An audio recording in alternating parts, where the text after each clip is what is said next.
My name is Kendra Moore. I'm 68 years old, a retired nurse from Oregon, and until 3 weeks ago, I was a wife.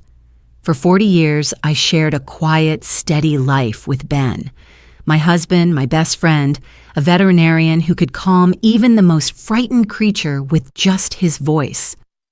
I thought I knew the man I buried.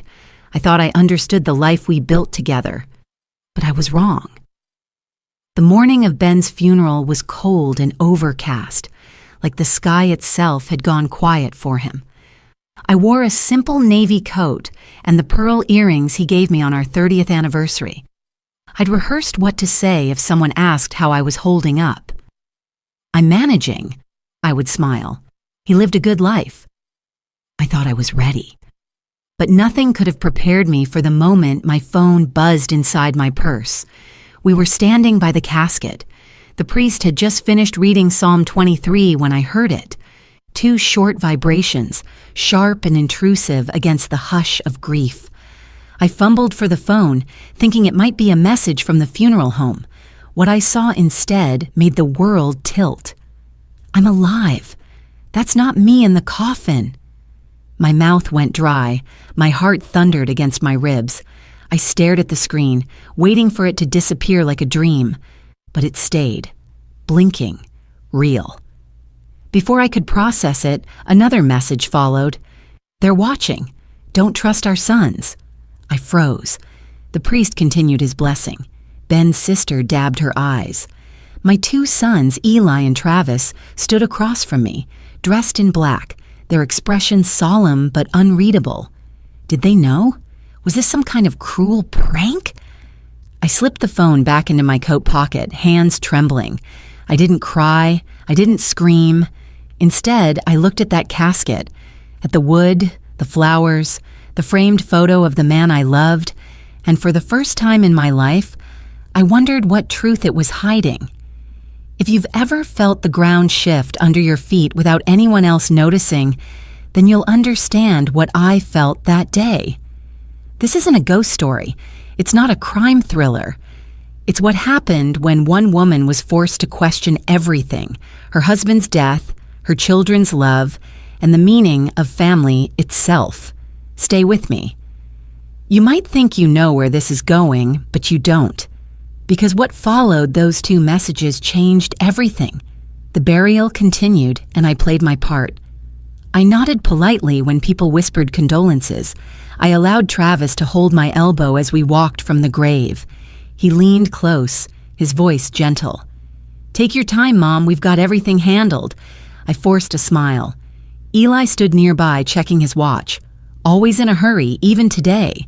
As soon as I got home, I locked the door and read the messages again. They hadn't vanished. Same number, no name. I called it. It rang once, then cut off. No voicemail. I stared out the kitchen window at the trees behind our house, suddenly unsure if I was alone. That night, I couldn't sleep. I sat in the armchair by the fireplace, holding Ben's old flannel shirt, trying to remember every detail from the past few weeks. His death had been so sudden. The police had called it an accident, a gas leak in his veterinary clinic, carbon monoxide poisoning. They said he must have fallen asleep and never woken up. Peaceful. But now, that explanation felt paper thin. I remembered him being anxious the week before it happened. He'd stayed up late in his office. He locked his desk drawer, which he'd never done. Once he even turned to me during breakfast and said, "If anything happens to me, look for the truth. Not the answer people give you, but the one they want to hide." At the time, I dismissed it as exhaustion. Now it haunted me. The next morning, I called Lois, my oldest friend. She arrived with warm muffins and a concerned look, but I couldn't bring myself to tell her the whole truth. Not yet. "I don't think Ben's death was what it seemed," I said instead, my voice barely above a whisper. She studied me. "You think someone hurt him?" I hesitated. I think I need to find out." She didn't argue. That's the kind of friend Lois was.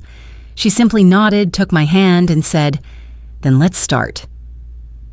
What no one knew, Not Lois, not my children, not even Ben's closest colleagues, was that I'd already started. The moment I received that text, a door had opened inside me. I was no longer just grieving. I was questioning, watching, remembering every word, every look, every odd moment from the weeks before. I pulled out our family photo album later that afternoon, not to reminisce, but to look deeper. I wanted to see the eyes of my sons. Eli, always confident, ambitious, too polished. Travis, quieter, more volatile. I remembered how he snapped at Ben during our last family dinner, how Eli had been pressing Ben to restructure the estate plan. At the time, I thought it was normal. Now, it felt loaded. That night, as rain tapped gently on the roof, I reread the second message. They're watching. Don't trust our sons. The words no longer felt like a warning. They felt like a call to arms. Tomorrow, I would begin with the basics. Phone records, clinic documents, anything Ben left behind. Because if the man in that coffin wasn't truly gone, or if someone wanted me to believe he was, I needed to understand why. And I needed to understand what my sons had to do with it. Before the questions took over, before doubt crept into every corner of my thoughts, there had been love, pure and patient.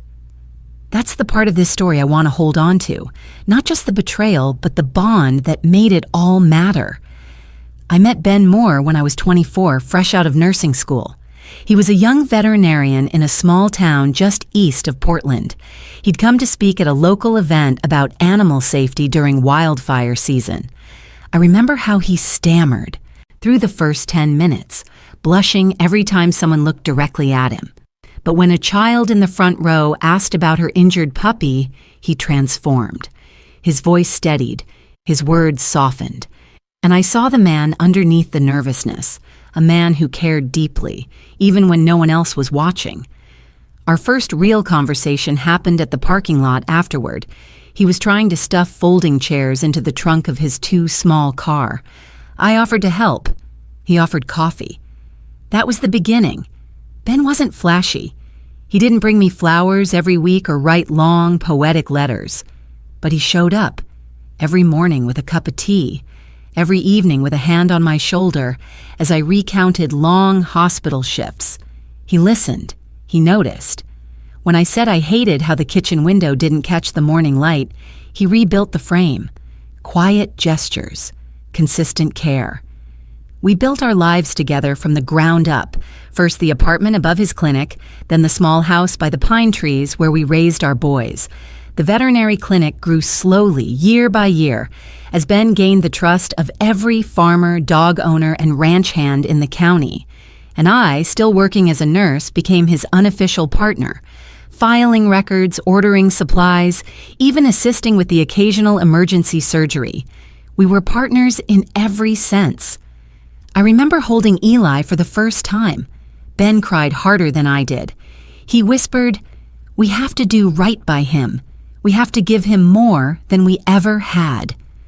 He was determined to be a present father, the kind who showed up for school events, who stayed up helping with science projects, who built tree houses that wobbled but didn't fall.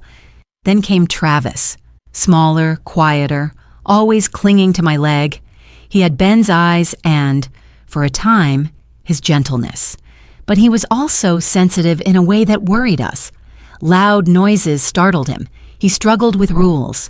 And as he grew older, he withdrew, finding comfort only in structure and control.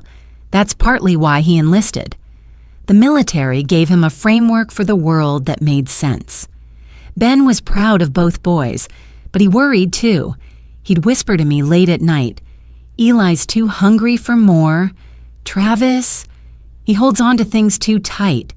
We have to watch them, Kendra. Love them, yes, but also pay attention." I didn't want to believe anything could go wrong. We were a good family, not perfect, but good. Of course, there were hard years. Ben lost his father, and the grief turned him quiet.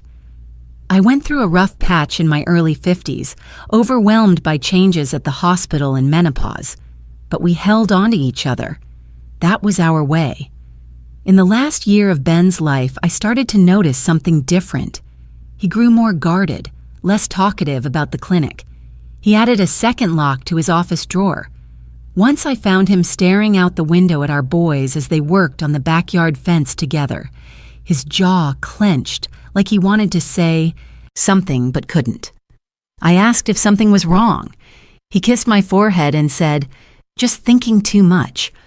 But if something ever happens to me, don't just grieve. Ask questions. You're better at that than anyone." I laughed at the time. "You're not going anywhere." He didn't laugh with me. He just squeezed my hand. It wasn't until I looked back that I saw how much he'd been preparing me. Quietly, gently, slipping truths into conversations like seeds, trusting I'd know when to let them grow. There was one moment, just a week before he died, that returned to me that night, like a flare in the dark. We were in the kitchen. He was making coffee and I was teasing him about retirement, how we could finally travel like we'd always said. He looked at me and said, "Do you think people can change their will and still protect the ones they love?" I thought he meant us, that maybe he was planning something sweet, like leaving the clinic to me. I kissed his cheek and said, "Whatever you decide, I trust you." Now I wasn't so sure what he had decided or who he had trusted. I went to bed that night with my heart aching, not just from loss, but from the growing sense that the life I had known, the love story I had cherished, was just one layer. Underneath it, something else had been taking shape. If Ben had loved me enough to shield me, then I had to love him enough to see what he couldn't finish. I owed him that much. And maybe, in doing so, I could still protect what was left of our family, if any part of it could still be saved. The week leading up to Ben's death had been filled with small, quiet abnormalities. At the time, they didn't stand out. Not enough to alarm me, just enough to leave an imprint. But once the messages came, those memories began to sharpen, like puzzle pieces clicking into place. It started with the clinic. Ben had always kept a predictable routine. Arrive at 7, lunch at 1, home by 6:30. But that week he was different. Twice he came home late saying he'd needed to recheck something with inventory. On Thursday, I found him in his office at 2 a.m, staring at the clinic's security feed on his tablet. I rubbed my eyes and asked if he'd forgotten the time. He gave a half smile, closed the app, and said, "Just trying to make sure everything's locked tight." Locked tight. I didn't ask more. I should have. He also began locking drawers that had never been locked before. His main filing cabinet, the lower desk compartment where he kept old client notes. I watched him spin the keyring twice before sliding it back into his pocket. It was subtle, almost subconscious, like a man building walls he wasn't ready to explain. One morning, I noticed a manila envelope sitting on the dining table. It was unsealed, marked "to be signed." Before I could look inside, Ben walked in and gently took it from my hands. "Clinic paperwork," he said, quickly. Nothing urgent. But I'd seen the first page. It wasn't clinic paperwork. It was a revised life insurance policy, and the name listed under beneficiary was no longer mine. It had been changed to Eli. I didn't question him that moment. Maybe I didn't want to know. Maybe I was afraid of what it meant. Then there was Travis. A few days before the accident, he stopped by unannounced. It was a Sunday afternoon and Ben was out delivering medication to a farm. Travis sat across from me at the kitchen table, stirring his coffee more than drinking it. "Dad ever talk about future stuff with you?" he asked, not looking at me. "What do you mean? Like, what happens to the clinic, the house? Who gets what?" I blinked. "Not lately? Why?" He shrugged. "Just thinking ahead. We're not getting younger." It was an odd thing for him to say. Travis had never shown much interest in the business or property. He was more the type to disappear into the woods with a fishing rod or a set of tools. I asked if something was bothering him, and he waved it off. Just figured, with Eli's situation, It might be good to have things written down. I didn't push. I offered him banana bread and changed the subject. Later that night, I told Ben about the conversation. He listened, silent, tapping his thumb against his mug. "You think they've been talking to each other about this?" I asked. He hesitated. Maybe. Maybe more than we know. There was something in his voice, a tiredness I hadn't heard before. That same evening, he stayed up late again, typing something on his computer, printing documents I didn't get to read. 2 days before the accident, Ben came into the bedroom while I was folding laundry. He held up a small USB drive. "Put this somewhere safe, just in case." I frowned. "What is it?" "Backup files, clinic stuff. Just keep it in your drawer, all right?" I nodded and did as he asked. I didn't open it. It didn't seem important then. But now, with the messages on my phone, that little plastic drive felt like a ticking heartbeat. I went straight to my drawer and pulled it out. It was still there, nestled beneath old birthday cards and an expired passport. I stared at it for a long time before slipping it into my pocket. There was also a strange tension between Ben and Jim, his longtime colleague. Normally, they got along like brothers, sharing jokes, finishing each other's sentences in the exam rooms. But the last time I saw them together, they'd exchanged sharp glances and short words. Ben had come home quiet that day. When I asked what was wrong, he muttered, "Some people forget where their loyalties should lie." It didn't take much to guess he meant Jim. But why? I also remembered the sound that woke me on the night before the accident, a loud clatter in the garage. I found Ben there, alone, crouched by his toolbox. "What happened?" I asked. "Dropped a wrench," he said. "No big deal." But his hands were shaking. All these things, the envelope, the late nights, the shift in tone, might have seemed insignificant alone. Together, they painted a portrait of a man bracing for impact, a man who knew something was coming. And then, the final memory. Just hours before he left for the clinic that last day, he made us both breakfast, scrambled eggs, toast, and coffee. We sat on the back porch as the sun broke through the pine trees. He looked out across the yard and said, "If something ever happens to me, I want you to listen to your gut. Don't let anyone else tell you what's real." I touched his hand. "Ben, why are you talking like this?" He smiled, but it didn't reach his eyes. "Just a feeling," he said. "Sometimes that's all we have." That was the last conversation we had. Now, sitting at the kitchen table with the USB drive in my hand and those warning texts burned into my memory, I finally understood. Ben hadn't just died. He'd left me a trail. The next morning, I woke up with a clarity I hadn't felt since the funeral. Grief still lingered in the corners of my mind, but it had shifted into something sharper. Purpose. If Ben had left me a trail, I was going to follow it, no matter where it led. The first step was simple. Trace the number. I opened my phone and stared at the 2 messages again. The number was local but unregistered in my contacts. I copied it and searched through an old online reverse directory. Nothing. No name. No address. That didn't surprise me. It could have been a prepaid burner phone.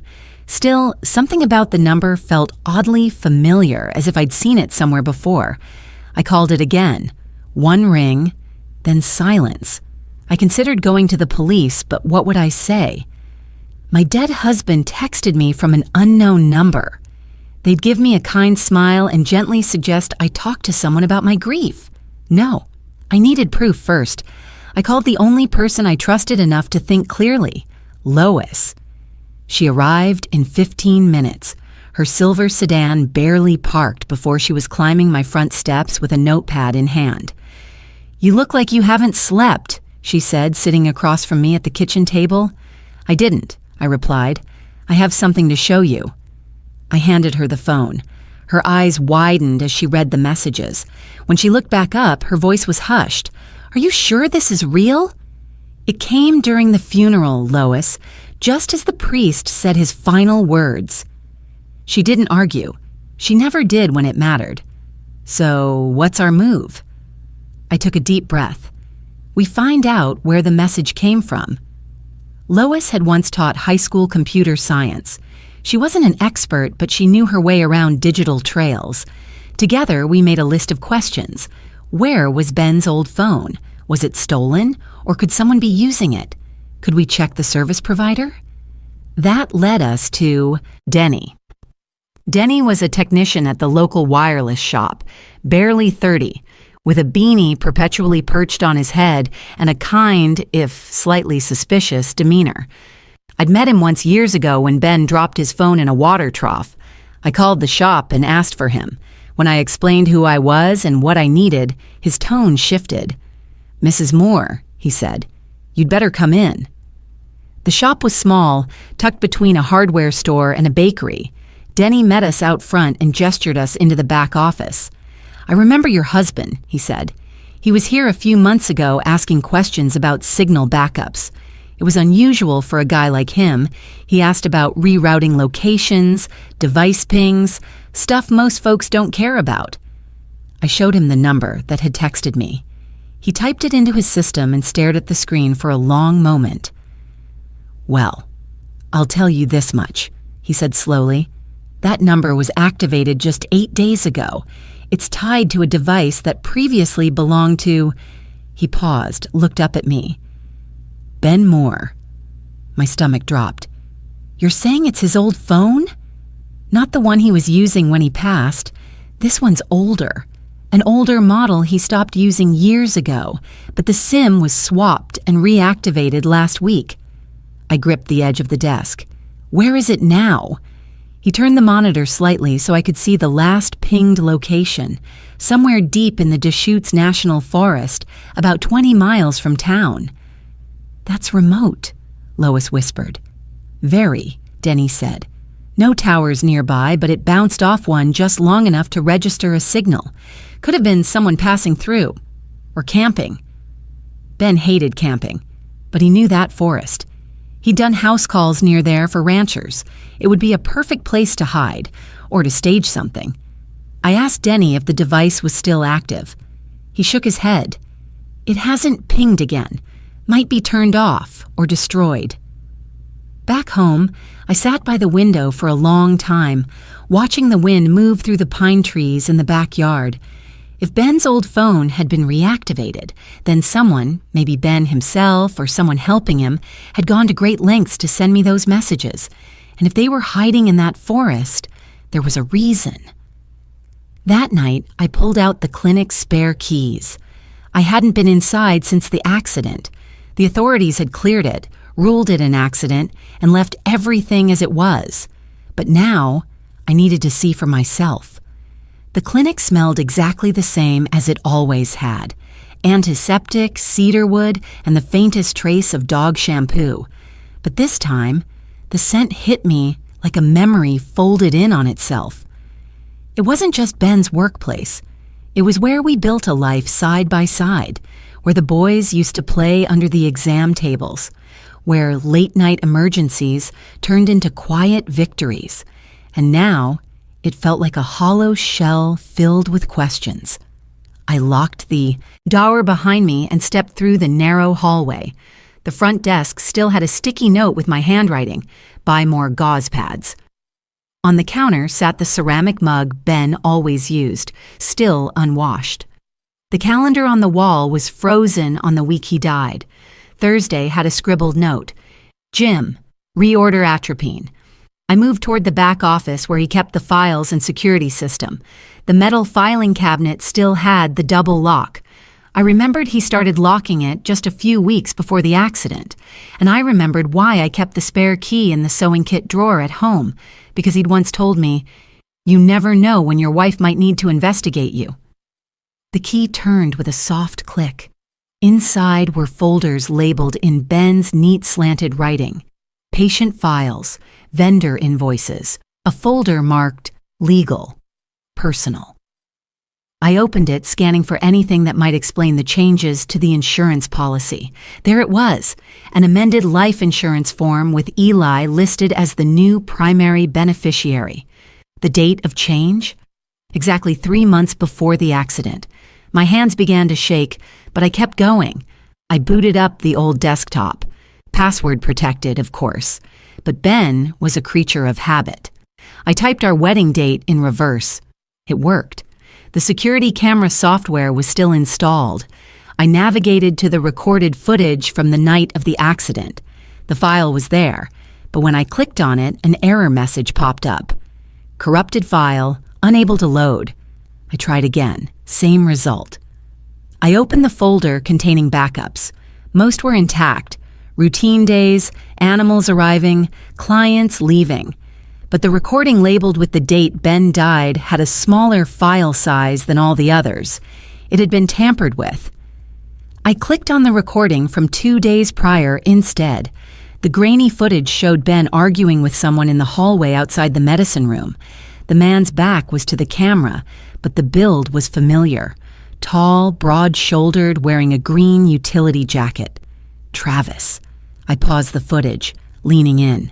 He was gesturing wildly, jabbing a finger at Ben's chest. Ben didn't yell. He stood still, arms crossed, shaking his head.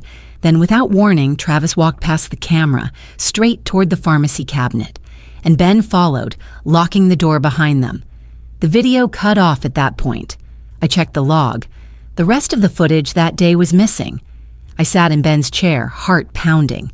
If Travis had been in the medicine room alone or had access to certain chemicals, then the gas leak theory might not have been an accident at all. Travis had served in a chemical unit during his time in the military. He knew how gases worked. He knew how to mask tampering. I remembered him once explaining the effects of carbon monoxide during a family dinner, almost with fascination. "It's silent," he'd said. "No smell, no warning, just sleep." The implications were too heavy to carry all at once. I picked up the phone and dialed Jim. He answered after 2 rings. "Kendra? I need to ask you something, and I need the truth," I said. There was a long pause. "Did you see Travis here the night Ben died?" Another silence. Then, "I can't talk about that." "You can, and you have to." Jim exhaled slowly. "I was working late. Travis came in, said he needed to pick up something for a dog they were watching. I thought it was odd, but he had a key. I didn't think Ben knew. When I asked about it the next day, Ben just said, 'Let it go, Jim.'" My throat tightened. "Why didn't you say anything?" "Because I didn't want to believe it meant anything," he said quietly. "And because Eli told me to keep quiet, said it was a family matter and I shouldn't get involved." I hung up before I could say something I'd regret. Back at home, I poured myself a cup of water, hands still trembling. The weight of what I'd just learned was crushing, but it also gave me clarity. There was no going back. That night, I sat down with Lois and showed her the footage. She didn't say a word until the screen went black. "Travis was in that room," she said flatly. "He knew what he was doing." I nodded. "And Eli, changing that policy, silencing Jim?" She didn't finish the thought. She didn't have to. I placed the USB drive Ben had given me onto the table between us. "If there's more truth out there," I said, "we're going to find it." Lois nodded, eyes hard. It was time to uncover the rest. 2 days after I found the altered footage, another message came. Shorter this time. No punctuation. No name. "Meet me. 11 a.m. Sunday, Red Pine Diner. Don't bring your sons." I sat at the kitchen table rereading it as sunlight poured across the linoleum. Lois leaned over my shoulder, her brows pinched. "Do you think it's him?" "I don't know," I whispered, "but someone wants me to find out." Red Pine Diner sat just outside town, a squat silver box of a building off Highway 22. It hadn't changed in decades. Same rust-red booths, same clattering kitchen sounds behind the counter, same smell of bacon and burnt coffee. Ben used to joke it was the best place in town to hear gossip and the worst place to eat eggs. I arrived early and chose the corner booth by the window. From that angle, I could see anyone who came through the door without being seen first. I didn't order anything, just clutched my purse and tried to steady my breathing. At exactly 11 CU, the door opened. A tall man in a faded jacket stepped inside. His beard was speckled with gray, and his walk was slow, deliberate, like someone used to waiting for permission to speak. His eyes scanned the room until they found mine. He approached, and for a brief second, I thought I recognized something in his face. Caution, grief, maybe guilt. He didn't sit right away, just slid into the booth across from me and folded his hands on the table. "You're Kendra Moore," he said. His voice was low and rough, like it had been unused for a while. I nodded. He leaned forward. "Ben hired me 6 months ago. Name's Reed Powell." I blinked. "Hired you for what?" He glanced around, then lowered his voice. "He thought something was wrong with your sons.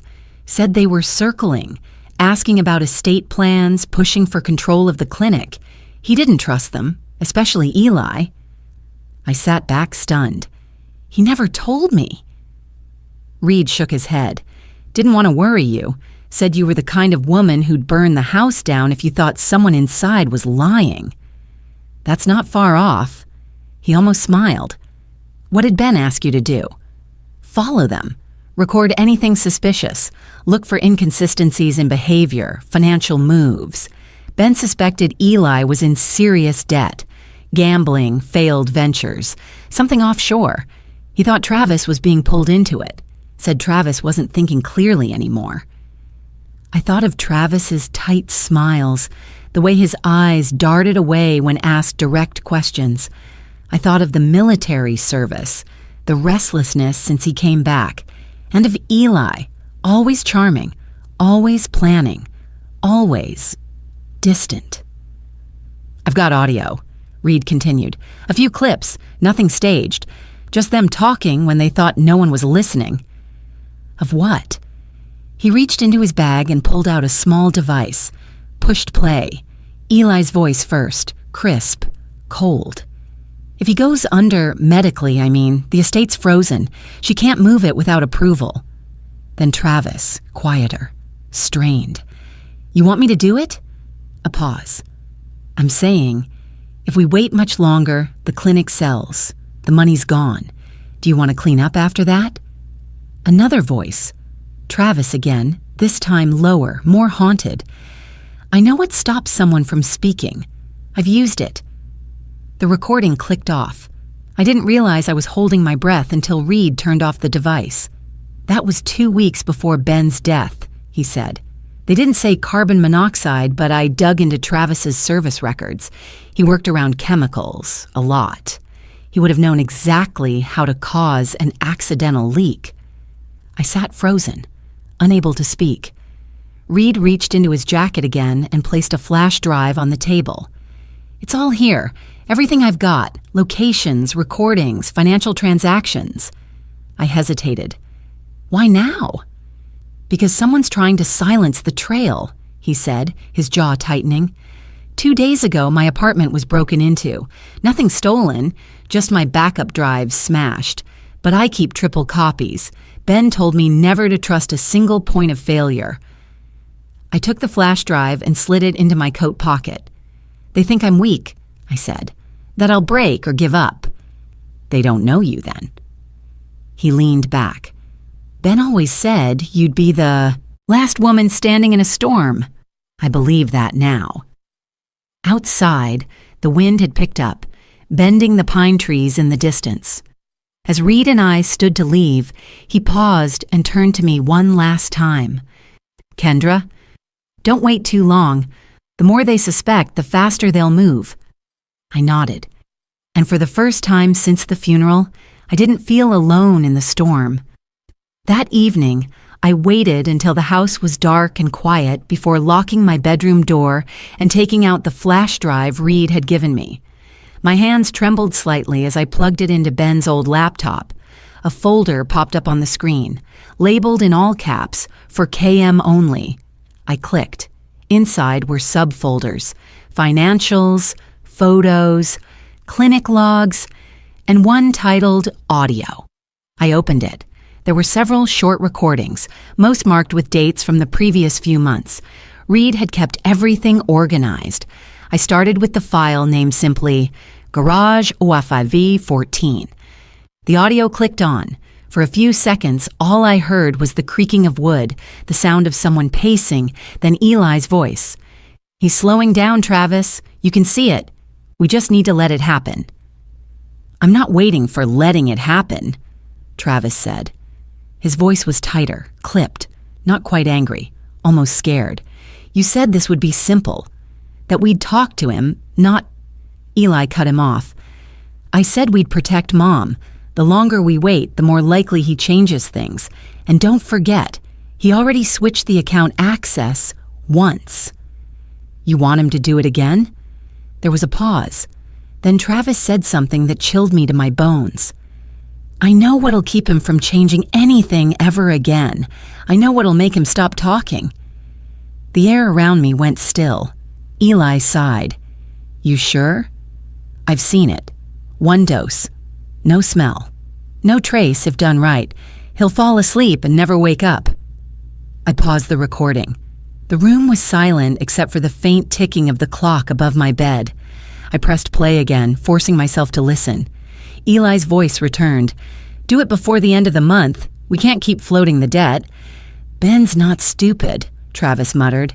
"He's been watching me." "Then don't give him a reason to," Eli said. "Just be the concerned son. Be helpful. And when it happens, act devastated. You were always better at fake crying anyway." The recording ended. I sat frozen, the screen still glowing in front of me. My heart didn't feel like it was beating, more like it was being squeezed by something invisible. They hadn't just spoken in theory. This wasn't panic or misunderstanding. It was planning. Cold, precise planning. And my husband had seen it coming. That wasn't all. I clicked another file. Clinic DO1. The sound quality was worse, windier, maybe recorded from Reed's car parked nearby. Travis was speaking this time, alone. He was working late again, locked in that office, probably trying to move things around. "I'll take care of it before the weekend. Just need to slip it into the supplement bottle. He won't notice." Another file. Backyard U0604. Eli. "She's going to ask questions." Travis. "Then we distract her. Say it was stress. Say he wasn't sleeping." Eli. "And if she doesn't buy it?" Travis. "Then maybe she's the next one who needs help." A sickening silence followed. I slammed the laptop shut. The man I'd cradled as a baby, the boy I'd sung to sleep, the child who scraped his knees and cried for me in the dark. That same boy had looked at my husband and seen a threat instead of a father, and the other had spoken of me, his own mother, as someone who might need help. I stood from the desk, but my knees buckled. I gripped the chair to steady myself. I wanted to scream, to cry, to break something, but instead I walked to the bathroom, washed my face with cold water, and looked at myself in the mirror. This was not the moment to fall apart. I would grieve later. Right now, I needed to think. I needed a plan. I called Lois. She arrived within 20 minutes, robe over pajamas, flashlight in hand. I didn't say much, just played the recording for her. When it ended, she pressed a fist to her lips. "Dear God." "They planned it like it was nothing," I whispered, "like grocery shopping." Lois looked me straight in the eye. "You can't confront them yet. Not until we're ready." "I don't plan to, but we need to be smart. If they did this to Ben, they'll come for anything that threatens the story." Lois nodded. "Then let's become the threat they didn't see coming." Later that night, I sat in bed staring at the ceiling. I no longer saw my boys as my boys, not in the way I had before. I didn't know what they had become. Or maybe I did, and I'd simply refused to see it. But I knew one thing for sure. Ben hadn't gone quietly, and neither would I. Sunday dinner had always been Ben's tradition. He believed a shared meal could hold a family together, even if everything else was falling apart. So I decided to honor that ritual one last time, but not for the sake of unity. This time, I needed to look my sons in the eye. I cooked everything myself. Roast chicken, mashed potatoes, garlic green beans, Ben's favorites. I even brought out the burgundy tablecloth we hadn't used since our 40th anniversary. It felt strange setting the table alone, knowing what I now knew. But I moved through the motions, steady and focused. Travis and Sierra arrived first. He wore a dark sweater and clean-shaven face, trying his best to appear composed. Sierra looked tired, her smile tight as she handed me a homemade apple pie. "Thank you," I said softly, taking it from her hands. "You didn't have to." "I wanted to," she replied. "It's been a hard month." I nodded and motioned them inside. Eli showed up 10 minutes. Later, Blazer pressed, phone in hand. He kissed my cheek lightly, then scanned the room like a man who'd never felt at home in it. "Smells incredible, Mom," he said, setting a bottle of wine on the counter. "How are you holding up?" I looked him square in the eye. "I've been thinking a lot about your father." That seemed to make him pause. Dinner began in strained silence. Forks scraped plates. Glasses clinked. Sierra tried to fill the air with small talk, how work was going, how the neighbor's dog had chewed through their garden hose, but her words hung heavy, ignored. I waited until the chicken had been cleared and the wine glasses refilled before I leaned back and said casually, "I had the strangest dream last night." Travis looked up from his plate. "Yeah?" "I dreamt your father was standing at the foot of my bed," I said. "He looked perfectly alive, and he said, 'I'm not the one in the coffin.'" Sierra's fork stopped halfway to her mouth.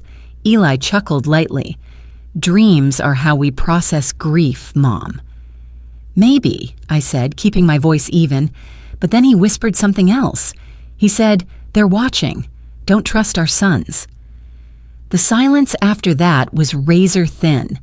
Eli leaned forward, eyebrows lifted just enough to look concerned. "That's a pretty disturbing thing to imagine. Are you okay?" I met his gaze without blinking. "Are you?" Travis shifted uncomfortably. "Mom, if this is some way of saying you're not coping well, maybe we should—" "I'm fine," I said sharply. "Perfectly fine." I turned to Sierra. "You've always had a good memory. Do you remember what Travis brought your father the night before the accident?" She looked startled. "What?" "There was a container, a small bottle. You mentioned it to me once, something he gave Ben with his dinner." Travis's face tightened. "That's ridiculous." But Sierra's expression had gone pale. "It was supplements," she said slowly. "You said it was a new blend for stress and sleep, that Dad had asked for it." "I never said that," Travis snapped. Sierra blinked. "You did, in the kitchen, remember? You said Ben trusted you to mix it properly." He stood abruptly, chair scraping against the hardwood. "This is insane. You're twisting everything. She's grieving and you're—" "I'm remembering," I interrupted. "The way you stared at Ben that last week. The way you showed up late at night at the clinic. The way you asked about the will." Eli cleared his throat. "We don't need to go down this road." "But we're already on it, aren't we?" I said quietly. Travis turned to Sierra, eyes pleading. "You know I wouldn't—" "I don't know anything anymore," she whispered. There was a long, painful silence. Then I stood up. "You've both made choices you can't take back, and I don't know how far you're willing to go, but know, this, whatever game you think you're playing, I'm not just a piece on the board. I'm the one watching now." Eli picked up his wine glass. "Well, if this is how family dinners are going to be from now on, maybe we should skip them." Sierra stood suddenly, her voice shaking. "I need some air." She slipped outside to the porch, leaving the door slightly ajar. Travis sat back down, rubbing his temples.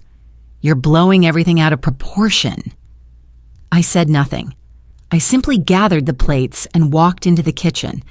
As I rinsed the dishes, I heard the screen door creak again. Sierra came up beside me. Her voice was low. "I didn't know," she said, "but I think I want to." I looked at her, really looked, and saw something flickering behind her eyes. Doubt, shame, maybe even courage. I handed her a towel. "We'll start with the truth," I said. "No matter how ugly it gets." Behind us, laughter erupted, Eli making some sarcastic comment, Travis joining in half-heartedly. Their voices echoed down the hallway like a distant storm. But Sierra and I? We stood in the quiet. Two women who had once believed in the same family, now facing the cracks in its foundation. And somewhere in that moment, I realized I wasn't fighting this alone anymore. 2 days after the dinner, Reed called. His voice was urgent but calm. "I've recovered something," he said. "I think you need to see it in person." We met at his storage unit on the edge of town, hidden behind a row of rusting storage garages and unmarked dumpsters. He waved me inside quickly, shutting the door behind us. The unit was small but meticulously organized. Boxes labeled by date, a table with 2 laptops, and a portable screen set up like a makeshift control center. "I found a backup Ben made on an old clinic server," Reed explained, "encrypted, buried deep in a partition. Took me a while to even recognize the file type. He knew what he was doing." I didn't speak. I just waited. Reed inserted a USB into the side of the screen. This was recorded from an overhead camera in the pharmacy hallway, exactly 12 hours before Ben was found. He hit play. The black and white footage flickered to life. The timestamp blinked, 9:46 p.m. Ben appeared first, walking down the hall with a clipboard in hand, his posture tired but alert. He looked back briefly, his face framed by the harsh clinic lights. Then a figure entered behind him, Travis. He wore his green utility jacket, hands in pockets. He moved slowly, as if unsure whether to continue. Ben turned to face him. No sound, of course, but their body language said everything.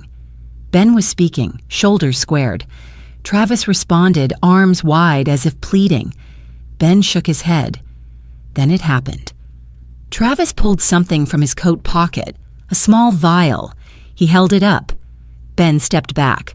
On screen, they argued again. Ben reached toward the vial, but Travis pulled it away. Then he leaned, in close, too close, and slipped something into the inside pocket of Ben's coat. Ben shoved him. Travis stumbled, caught himself, then turned and walked down the hall, glancing once back at the camera. Ben stood there for a moment, breathing hard. Then he reached into his coat pocket, pulled out the object Travis had planted, and stared at it. It was a small bottle. Even through the blurry video, I could make out the label. A sedative. One I knew well from my days in the hospital. Fast-acting. Dangerous in the wrong hands. Ben looked directly into the camera, raised the bottle slowly, and pointed to it. Then he mouthed something. Reed paused the video. "I've enhanced it," he said. "Slowed it down. Watch again." He rewound a few seconds. We leaned in. Ben stared into the lens, held up the bottle, and shaped the words deliberately. "For Kendra. They want me gone." I gasped. Reed let the video continue. Ben walked into the pharmacy room, then toward the corner where the landline sat. He picked up the phone. 2 seconds later, Travis reappeared, rushing back. He stepped inside the room and slammed the door. The camera view caught only the edge of the room, but we saw Travis unplug the phone from the wall. Ben tried to move past him. Travis blocked him. Then the footage ended. I stared at the dark screen, hands clenched in my lap. "They lied," I whispered. "He didn't die alone. Travis was there. He prevented him from calling for help." Reed nodded grimly. "And the sedative? It was likely administered before the leak was staged. Knocked him unconscious first, then the carbon monoxide to cover it."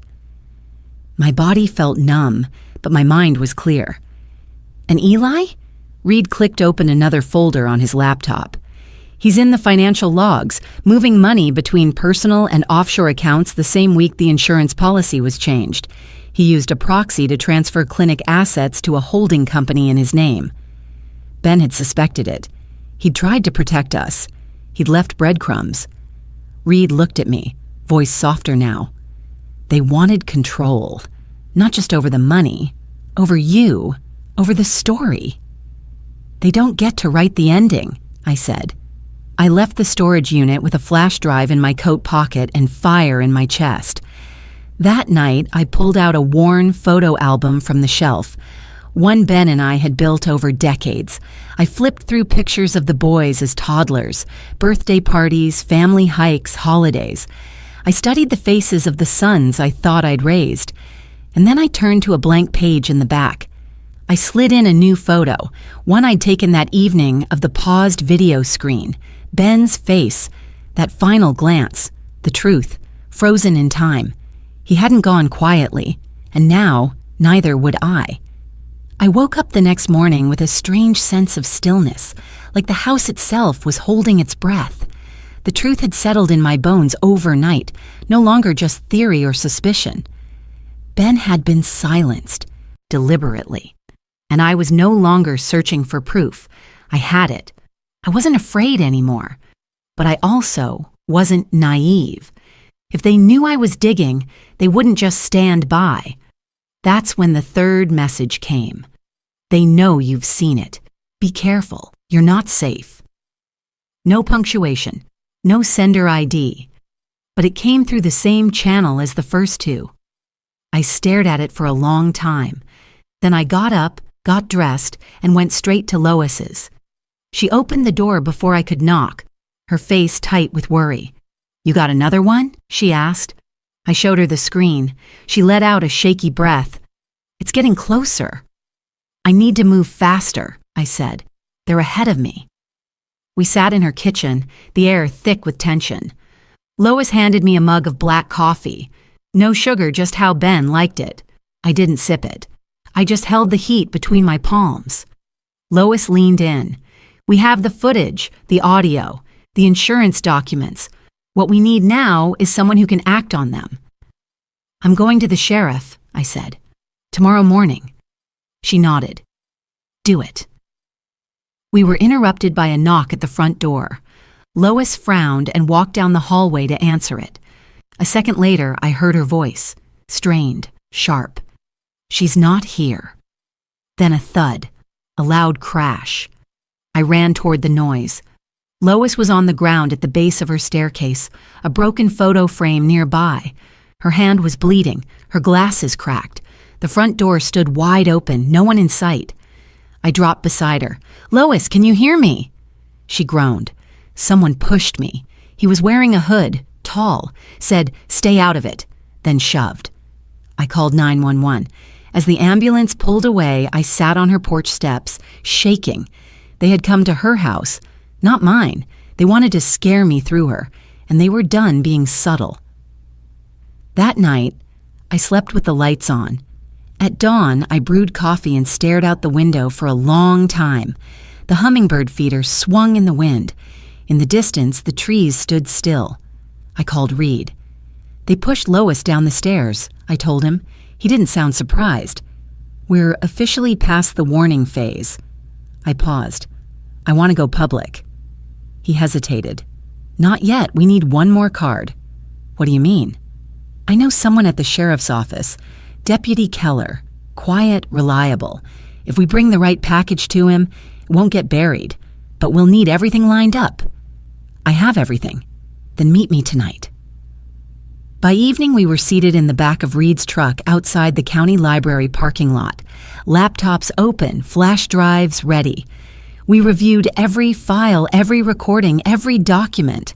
Reed was methodical, organizing everything into folders labeled with dates and witness relevance. He even added a few short written statements, his own, Lois's, and a draft from me. "Once we hand this over," he said, "there's no going back." "I don't want to go back," I replied. As we were finishing, my phone buzzed again. This time the message was chillingly specific. "You should have stayed out of it. Maybe it's time we take care of you the way we took care of him." Reed looked over my shoulder. "They're panicking. They're escalating." He stared at the screen. "They just made a mistake." "How so?" Reed pulled out a second phone, one he used only for monitoring suspicious activity. "I've been running silent geotrace on every message sent to you. This one? It pinged from within 10 miles, close enough to trace." I blinked. "You can find out who sent it?" Not just who, he said, eyes narrowing, where they are right now. That night, I went home and didn't sleep. I packed a folder with everything, labeled, printed, secured in plastic sleeves. One for the sheriff, one for my lawyer, one to leave with Reed. I wasn't taking chances. In the quiet hours of the morning, I sat in Ben's armchair and lit a single candle. I spoke aloud, softly. "They tried to erase you," I whispered, "but you were smarter, and I promise you I'm going to finish what you started." The candle flickered gently, casting a golden glow across the old family photo above the fireplace, and I swear, just for a moment, I could feel him beside me, ready. It started with a knock on the door, sharp, official, too early for a casual visit. I opened it to find Eli standing on my porch in a tailored navy suit, one hand resting in his coat pocket. Beside him stood a man I didn't recognize, tall, bald, dressed in gray slacks and a cardigan, holding a leather satchel. Eli smiled tightly. "Hi, Mom, this is Dr. Leonard. He's a specialist in geriatric wellness. We were just in the area and thought we'd check in." I didn't move. "You brought a doctor to my house unannounced?" Dr. Leonard stepped forward, voice warm and rehearsed. "Just here for a quick consultation, Ms. Moore. Your son mentioned some signs of cognitive strain. We're not here to cause alarm, only to help." I looked at Eli. "You think I'm losing my mind now?" He shrugged. "You've been saying some strange things lately. Talking about Dad being alive, accusing people. Sierra told us what happened at dinner." Behind him, Travis stepped into view, silent, looming near the steps like a sentry. I let the silence stretch. Then I said calmly, "You came to have me declared incompetent." Eli didn't flinch. "It's not like that. We just think it might be time to consider options. If things progress..." I stepped back. "Come in." They followed me into the living room where I had already prepared everything. The coffee table held a stack of files neatly bound with tabs and labels. Next to it, my phone sat recording. I gestured to the couch. "By all means, let's talk about what's real and what isn't." Dr. Leonard opened his folder. "I'm going to ask you a few questions. Standard memory checks, orientation assessments." "I'll save you the trouble," I interrupted. "My name is Kendra Moore. I'm 68 years old, retired nurse, widow of Ben Moore, who died in a suspicious carbon monoxide event at his clinic on June 6th. I reside at this address. I have no documented cognitive issues, but I do have documented evidence that my sons conspired to alter insurance records, manipulate inheritance documents, and obstruct a call for emergency medical help on the night my husband died." Eli's jaw tightened. "You've been reading things out of context." I reached into the stack and pulled out a printed transcript. "This is you, Eli, saying if Dad goes under medically, the estate freezes. And Travis here talking about a dose that leaves no trace. Would you like to hear it again?" Travis turned to his brother. "You said she didn't have anything." I looked at Dr. Leonard. "Does your definition of cognitive strain include compiling legal evidence, cross-referencing timestamps, and tracking phone pings?" He blinked. I'm not sure what." I handed him a folder. "Inside, you'll find a full dossier, surveillance footage, audio recordings, financial records, all notarized and time-stamped. You may want to review them before you sign anything on their behalf." The doctor looked down at the file. His hands were suddenly unsteady. "You're bluffing," Eli said, stepping closer. I didn't move. "Try me." That's when Sierra walked in from the back patio. None of them had realized she was even there. She held up her phone. "I recorded the whole thing," she said, voice firm. "And if either of you tries to touch her again, I'll send it to every newspaper and court in the state." Travis's eyes widened. "What are you doing?" "What you should have done," she snapped. "Telling the truth." She turned to Dr. Leonard. "They brought you here under false pretenses. She's not sick. They just want to control her and her estate." Dr. Leonard looked trapped. He cleared his throat, stood up, and quickly packed his folder. "I think I've seen enough." He turned to me, his face pale. "I'll make no recommendation for treatment." This visit didn't happen. Good choice, I said softly. He left without looking back. Eli stood frozen, his face drained of all charm. You've made a mistake, Mom. No, I said. I've made a decision. Sierra walked over to me. Her hand found mine, and I felt the quiet strength in her grip. Go, I told them. And if you try this again, the next knock on the door won't be yours. It'll be the sheriff's. Eli stared at me for another long second. Then he turned, motioned to Travis, and they left, silent, retreating for now. The door closed behind them. The house was quiet again. I turned to Sierra. Her eyes were glassy but steady. I heard the recordings, she whispered. I didn't want to believe it, but I can't unhear them now. You believed in him, I said. That's not a crime. What matters is what you do now. She nodded, then surprised me, wrapping her arms around me tightly, like a daughter who'd finally found safety. I'm sorry, she whispered. I lost a husband, but I don't want to lose a mother, too. You haven't, I said. You found her. And in that moment, I knew we were no longer standing on opposite sides of a broken family. We were building something new on the ashes of what should never have been. The next morning, I drove out to the clinic again, not for evidence this time, but for courage.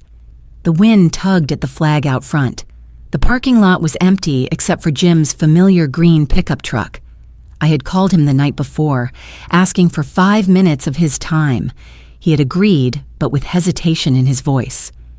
I found him in the break room, hunched over a cup of coffee, shoulders heavy, like a man carrying too many secrets for too long. Thanks for meeting me, I said. He nodded but didn't look up. Place feels different without him. Everything does. I sat across from him and took out a folder, thinner than the one I gave the doctor, but with enough weight to be felt. I know what happened, Jim. He didn't move. I have the footage, the audio, the documents. But what I need now is a witness, someone who saw Travis here that night, someone who can confirm Ben didn't die alone. At last, Jim lifted his eyes. They were bloodshot and tired. I didn't know how deep it went, he said, voice raspy. When Travis came in, he said he was dropping off supplements for Ben. I figured it was weird, but not suspicious. I didn't ask questions. And when Ben died, he looked down into his cup. Eli came to see me the next day, said the autopsy would show carbon monoxide, that it was just a terrible accident. He told me it was better for everyone if I didn't get involved, said you were grieving, said it would only make things worse. I said nothing, letting the weight of that hang in the air. I told myself I was protecting you, he continued. But the truth is, I was protecting myself. I didn't want to lose the clinic, the work, what we built. You didn't kill him, Jim, but if you stay silent, you let them get away with it. He ran a hand through his graying hair. They're your sons. No, I said. They used to be. Now they're men who made their own choices. He looked at me for a long moment. What do you need? A signed statement, I said. That you saw Travis in the pharmacy the night Ben died, that you were asked to stay quiet, that you heard Eli confirm the story was being managed. Jim closed his eyes. When he opened them again, something had changed. His fear had hardened into resolve. I owe Ben that. Much, he said. We walked to the front office together. I placed a printed affidavit on the counter and handed him a pen. He read every word slowly, carefully, then signed. As the ink dried, I felt a wave of something unexpected. Relief, yes, but also gratitude. Not just for the signature, but for the man who'd finally chosen the truth over silence. Jim looked up. What happens now? I take it to the sheriff, I said, along with everything else. He nodded. Do you want me to go with you? I shook my head. Not yet, but when the time comes, you'll be there. Before I left, Jim reached into his desk drawer and pulled out something I hadn't seen in years, a photograph of the original clinic team. Ben, Jim, and me standing outside the building, arms slung around each other like a trio of stubborn idealists. "He kept this on his desk," Jim said, "all these years." I took the photo gently. He never stopped believing in people, even when he had every reason to. Outside, the sky had turned a soft gray. Rain threatened but hadn't come yet. I drove with both hands on the wheel, the sign statement in the passenger seat beside me like a final piece falling into place. When I got home, Sierra was in the kitchen, peeling apples for a pie. She looked up when I entered. "You got it?" I held up the folder. "Jim's with us." She exhaled slowly. "That makes 3. I nodded. "Me, Reed, Jim, and you." We were no longer fighting shadows. We were building a case. And justice was no longer a distant hope. It was a plan. The Deschutes County Sheriff's Office sat at the edge of town, tucked between a municipal building and an aging fire station. It looked exactly as I remembered it. Plain brick walls, faded signage, and a parking lot littered with pine needles. But this time, I wasn't walking in to file a noise complaint or renew a permit. This time, I was walking in to report a murder. Reed was already waiting inside, seated on a hard plastic bench near the front. He stood when he saw me, his expression steady but serious. I carried a large manila folder, thick with evidence: video screenshots, audio transcripts, financial statements, and Jim's signed affidavit. Sierra had offered to come too, but I told her to stay behind. Her part would come later. A young deputy greeted us at the reception window. "Can I help you?" "I need to speak with Sheriff Granger or Deputy Keller," I said. "It's regarding a criminal case involving my late husband." The deputy blinked, then disappeared into the back. Minutes later, Deputy Keller emerged. I recognized him from church years ago, soft-spoken, square-shouldered, with kind eyes that always seemed to be measuring the room. "Mrs. Moore," he said, "come on back." Reed and I followed him through a side door into a small interview room, bare walls, 2 chairs, 1 metal table. Keller motioned for us to sit, then turned on a recording device. "I understand you have information to share regarding Dr. Ben Moore's death." "I do," I said. And then I began. I spoke clearly, carefully. I walked them through the timeline: Ben's growing suspicions, the changes in his behavior, the warning he left me. I explained the reactivated phone, the GPS ping in the forest, and the hidden video footage from the clinic. Reed handed over the USB drive. I described the night Travis brought a sedative and blocked Ben from calling for help. I shared the printed screenshots of Eli's financial movements, the offshore transfers, the false holding company. I included the updated insurance policy naming Eli as the new beneficiary. And finally, I gave them Jim's affidavit. Deputy Keller didn't interrupt. He took notes silently, occasionally glancing at the documents as Reed laid them out. When I finished, the room was still. Keller folded his hands. "This is substantial. I'll be honest, Mrs. Moore. It's rare we get a case this thorough from a private citizen." "I'm not just a citizen," I said. "I'm the wife of the man they killed." He nodded slowly. "You understand, of course, that this isn't something we'll handle quietly. If we open a criminal investigation into 2 men with your family name, it becomes public. News, court, everything." "I've already buried a husband," I said. "I can handle a trial." Reed added, "We've kept copies of everything in 3 separate places. If this gets buried, it won't stay that way." Keller cracked a small smile. "You've done your homework." He rose and walked to the door. "I need to bring in Sheriff Granger." Within minutes, the sheriff himself entered, an older man with a thick mustache and a surprisingly gentle demeanor. He reviewed the materials silently, flipping through each document with slow precision. After nearly half an hour, he looked up. "I believe you," he said simply. "We'll need to pull the original case file, contact the coroner, and open a formal inquiry. But based on what you've provided, this goes beyond suspicion." Will they be arrested? I asked. Not yet, he said, but soon. If we can confirm what's in these files and if Jim is willing to testify under oath, we'll be able to move quickly. He is, I said. Granger nodded. Then I suggest you prepare yourself. When we move, it'll be fast. We don't want either of them disappearing. I nodded. We'll be ready. As we left the station, Reed walked beside me in silence. The sun had just begun to set, casting long gold shadows across the parking lot. I could hear the faint buzz of traffic from the highway, the rustle of wind through the tall pines. I inhaled deeply. This is really happening, I said quietly. Reed looked at me. Yes, and you did it, Kendra. No, I replied. Ben did. He just left me the map. Reed smiled gently. Then you followed it better than anyone else could. That night I returned home and placed the sheriff's business card next to Ben's photo on the mantel. We're almost there, I whispered. Justice is coming. It happened on a Thursday night. Quiet, cool, deceptively ordinary. The sheriff had called earlier that day. We've got what we need, he said. We're moving tonight. Stay inside. Let us handle the rest. I hung up the phone with trembling fingers and turned off every light in the house.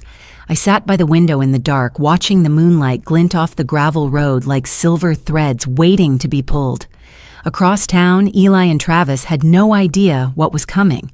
From what I later learned, they were at Eli's rental property, an upscale craftsman-style house he'd been using as a short-term hideout while trying to handle the family situation, as he put it in emails now archived by the sheriff's office.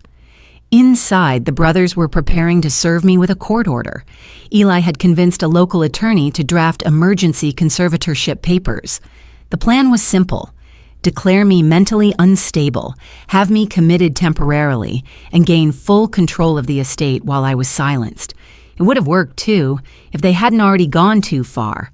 At 9:42 p.m., 4 marked sheriff's vehicles pulled up to the curb, lights off. Deputies fanned out silently, flanking the property. Reed, parked down the block in his old Ford, texted me a single word, now. From my living room window, I couldn't see the house, but I imagined every detail, the shock on Eli's face, the panic in Travis's eyes, the moment they realized they were no longer in control.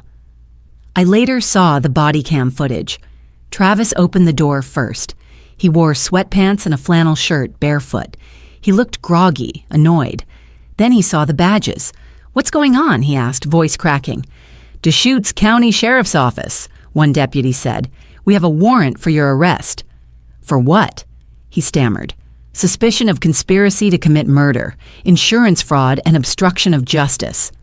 That's when Eli appeared behind him, still in his dress shirt, a manila envelope in his hand. He froze. "You can't be serious," Eli said. "This is harassment. We haven't done anything." A deputy stepped forward. "We have a signed witness statement, multiple audio recordings, surveillance footage, and financial records tying you both to Dr. Ben Moore's death." Travis tried to run. He made it as far as the kitchen before 2 deputies tackled him. In his hand was a small black pouch. Inside it, they found a vial and a capped syringe. He hadn't learned. Eli stood motionless as they cuffed him. No more charm, no more smiles. Just a pale face, jaw clenched tight, eyes burning with silent rage. "Who did this?" he asked the deputy closest to him. "Who gave you all this?" No one answered, but I knew he'd figure it out. Back at home, I turned on the porch light and sat in Ben's chair by the fireplace. Sierra arrived 20 minutes later, face pale, breath caught in her throat. "They arrested them," she said. "Both of them." I nodded. She sat on the floor beside my chair, hugging her knees. "I don't know who they are anymore," she whispered. "Travis, he was never this. But maybe he always had it in him." "You saw the truth," I said. "That takes strength." She looked up at me. "Do you think they'll ever admit what they did?" "I don't need them to," I said. "I just need the court to." The next morning, the town was buzzing. By midday, local news had picked up the story.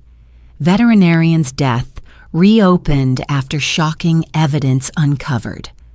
That was the headline, but the real story was quieter. It was about the man who left breadcrumbs and the woman who followed them. The sheriff held a press conference. I didn't attend, but I watched from home. Behind him stood Reed, arms folded, quiet as ever. Jim was there too, standing near the back, head held high. They'd done their part. So had I. That night, I sat at the kitchen table with Sierra, a pot of chamomile tea between us. For the first time in weeks, there was no plan to draft, no file to review, no call to make, just silence and peace. Until Sierra reached across the table, her voice quiet but firm. "I filed for separation today." I looked at her gently.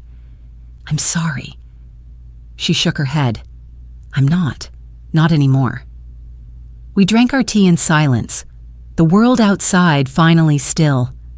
3 months later, the courtroom smelled like old wood and polished leather, heavy, solemn, the kind of place where truth and lies sat side by side waiting to be named.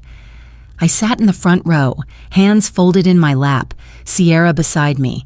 Reed was just behind us, flanked by Lois, finally walking again with a cane, and Jim, who wore his best suit and the expression of a man ready to make peace with himself. Eli sat at the defense table, jaw set, face drawn. His hair was neater than usual, but he couldn't hide the dark circles under his eyes. Travis looked smaller somehow, tucked into himself, avoiding every glance. He hadn't said a word since his arrest. The trial lasted 9 days. The prosecution laid out the entire sequence. Altered insurance documents, suspicious financial transfers, clinic footage, audio recordings, and the damning testimony of a former military specialist using chemical knowledge against his own father. Jim testified on the 3rd day. His voice trembled, but he didn't waver. I saw Travis in the pharmacy that night, and I let myself believe it was nothing. I won't make that mistake again. Sierra took the stand after him. Her voice cracked as she recounted the night Eli brought the fake doctor, the things she'd overheard in whispers behind closed doors, the fear she'd lived with. Reed's testimony tied it all together. Methodical, precise, unshakable. When I was called to the stand, the courtroom went still. I told the jury about the text messages that came during my husband's funeral, about Ben's warning, "That's not me in the coffin," about the USB drive he'd hidden and the evidence he'd left like breadcrumbs in the dark. I kept my voice steady. I didn't cry. I wanted them to hear me clearly. "He tried to warn me," I said, and when I finally listened, I found the truth. The closing arguments were swift. The jury deliberated for just under 6 hours. When they returned, the foreperson read the verdict in a voice that didn't shake. "We find the defendants guilty of conspiracy to commit murder, insurance fraud, and obstruction of justice." Eli didn't flinch. Travis exhaled so slowly it looked like his bones were deflating. I closed my eyes, not out of triumph, but because I finally could. Sentencing came the following week. 15 years for Eli, 12 for Travis. No chance of parole for either before year 7. Some people in town said I should have pushed for more. Others thought it was too much. But justice, I've learned, doesn't come in weight. It comes in clarity, and I could finally see the truth for what it was. The day after the sentencing, I planted a garden in the backyard. Nothing fancy, just lavender, rosemary, a few yellow roses near the fence. Ben had always talked about building a little greenhouse once he retired. I figured this was a start. I renamed the clinic building the Ben Moore Foundation, converting it into a quiet outreach center for older adults, especially those at risk of financial exploitation or emotional neglect. We partnered with lawyers, nurses, volunteers. Every Thursday, Sierra comes in to help with paperwork. She's found her voice again. Sometimes I catch her laughing with Lois in the break room like they've known each other for decades. She sent me a letter one afternoon, even though we see each other weekly. It was short, handwritten on soft cream paper. "I lost a husband, but I found a mother. Thank you for not giving up on me before I knew who I was. It sits folded in my nightstand. Reed still checks in now and then. Quiet dinners, long walks, no need for explanations. We never spoke of anything more than friendship, and that's all it needed to be. Some people come into your life to change the story. Others arrive to help you finish it. As for me, I spend my mornings tending the garden and my evenings on the porch, watching the wind pass through the trees. People ask if I ever regret digging into the past, if it was worth it, losing the family I thought I had. But here's the truth. I didn't lose a family. I uncovered the truth about who they really were. And in doing so, I found something stronger: dignity, peace, and the strength to begin again. Because not all wounds are visible, and not all justice is loud. Sometimes it arrives quietly, like a whisper during a funeral, like a message you're finally ready to hear. And when it does, you listen, you rise, and you plant something new.